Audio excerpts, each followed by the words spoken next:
బంగ్లాదేశ్ నుండి ఇదివరకు విచ్చలవిడిగా చొరబడతా ఉండేవాళ్ళు బంగ్లాదేశ్ నుంచి బెంగాల్లోకి వచ్చి బెంగాల్లో నుంచి ఈశాన్య రాష్ట్రాలు ఇతర ప్రాంతాలకు పాకడం ఇదంతా జరిగింది. ఇప్పుడు అదే తర్వాత వాళ్ళు అటు వెనక్కి వెళ్ళిపోతున్నారు. అట్ ద సేమ్ టైం అక్కడ ఉన్నటువంటి వాళ్ళు ఇప్పుడు చొరబట్టడానికి ధైర్యం చాలట్లేదు. పూర్తిగా బీఎస్ఎఫ్ ఆ ప్రాంతమంతా కార్నర్ చేసేసి ఉంది.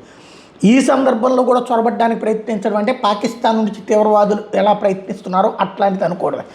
అదే పనిని చేసి చూపించింది భారత సైన్యం. భారత ఏదైతే సరిహద్దు దళమైనటువంటి బీఎస్ఎఫ్, బోర్డర్ సెక్యూరిటీ ఫోర్స్, భారత్లోకి ప్రవేశిస్తున్నటువంటి అసికూర్ ఖాన్ మొషాహిద్ అనే ఇద్దరు బంగ్లాదేశీని ఏకంగా కాల్చవతల పడేశారు.